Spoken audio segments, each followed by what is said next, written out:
off just like y'all did of, hey, what are you going to sell? And I'm going to role play being a farmer, and you're going to role play being a customer. You good with that? Okay, okay. So I'll put myself more on the spot, okay? So you can do whatever you want. If you want to make it challenging for me, just not too challenging. No. So we can maybe do an easier customer, and then if you want to do a challenging customer, because you maybe have heard of some challenging customers. Okay. Okay. You good with that? Okay. Okay. So go for it. Cool. So sitting around. Okay, got some meat. What kind of meat are you selling right now? Well, we have beef, pork, and chicken. Do you enjoy meat? I do. Oh, good. How did you know? Well, I was just making sure, because some people, vegetarians, they might not actually, like I might have ice cream freezers here, but it's actually meat, so. Oh, good. Yeah. Good. So let me ask you, I used to actually be a vegetarian, and some of my friends have really been telling me, no, there's good meat out there. Kind of didn't believe them, but so just trying to really figure out what actually is good meat. How are you defining good meat? Okay, that's a really good question. So the way that we raise our animals are actually outdoors and in the pasture or in the woods, just like you would find them in their natural habitat if we hadn't come and actually made them to fit into a certain space. So as in, our pigs are actually raised in the woods and out on pasture. They get to move, and we move them every week to a new paddock. And so what that means to you is, as you can see here, our pork is actually a really rosy red color. And you've probably heard pork being the other white meat. And actually that's not a really good sign. Having it colored, just like if you're really pale, you look sick. And people will be like, how are you? Like, you know, what's going on? I'm pale. Good one. But if you're full of color, everyone knows that you're healthy and rosy red cheeks and all of that, right? And so the color of the pork will actually speak towards the healthiness of the pigs. And so it actually moves into the taste, the texture, the quality of the pork that you're actually eating. You can see and taste the difference in every bite. So I used to grow up and I've heard pork the other white meat. I think that came from like the National Pork Board. So I'm just curious, that like there's a big organization that's saying pork is white meat, and you're saying it's not. What is that about? Well, I would guess that it has something to do with pork that is raised in confinement areas are not going to be outdoors. They're not going to see sunlight. They're not going to be moving around. Whereas our pigs are in the woods, and they're actually getting a lot of vitamins and minerals. I mean, just being outdoors, right? And having just a better, being raised in a better environment and more natural to how they were made to be is going to change the flavor and the texture. Just as if you're only indoors, it's going to change the way that they taste and are raised as well, and then it's going to change their health. And they've also been bred differently. Okay. Yeah. You said texture, flavor. Yeah. I gotta know, what's the difference in texture and flavor?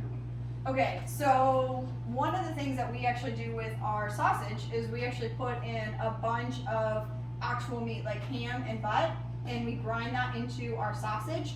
And so you'll find our sausage to be very lean, but with enough fat so that if you're, grilling, it's not going to fully stick to your pan, but you're not going to have where you're pouring out half of it as fat.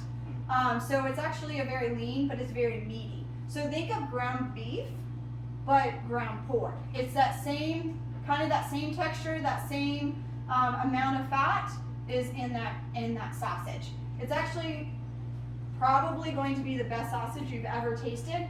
And if you buy one of these and you don't like it, you come back and I'll get you something different. Ooh, I love freebies. I love freebies. Okay, but one more question though. What are you feeding the pigs? I know you're talking about having them out on pasture and in the woods, but what are they actually eating? So we feed them a GMO-free grain. We actually get local corn and barley and actually use waste peanuts that would otherwise just be thrown away, and we grind all of that. I'm allergic to peanuts. Am I going to get sick from that? I have found that even people who are allergic to peanuts, because the pig is filtering it and it's going through their liver, the allergen that you might have towards peanuts, we have not seen it come through the pork and ever be an issue with anyone who is allergic to peanuts. So there you go.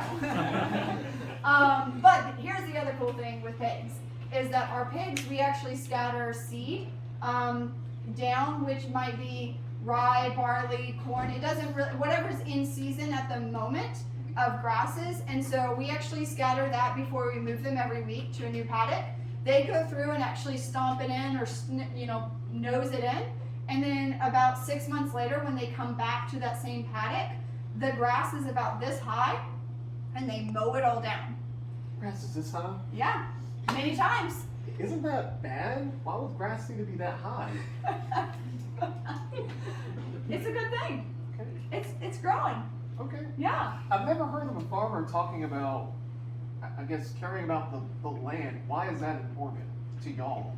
Sure. Well, it all starts with the land, because we're raising all of our animals outdoors.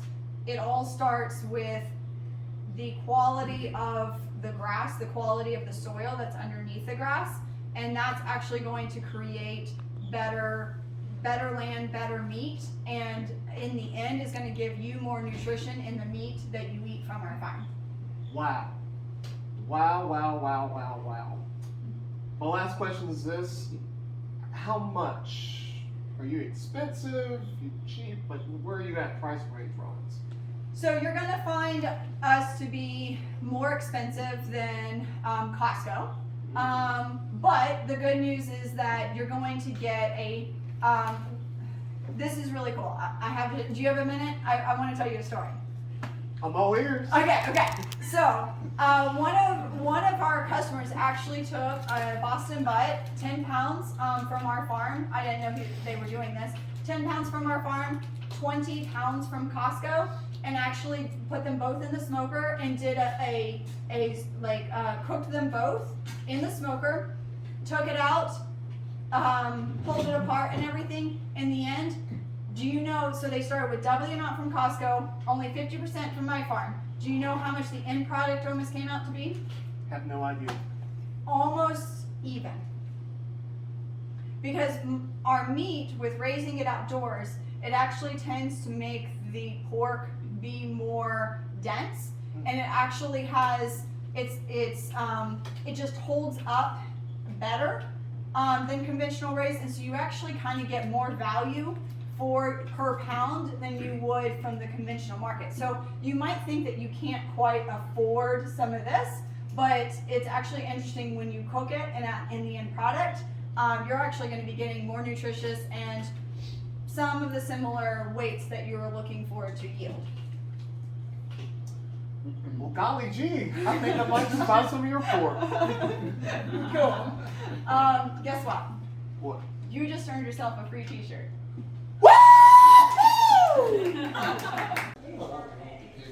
Always get the one with the pig on it. Yeah, I won't get the one with the pig on it. My victory.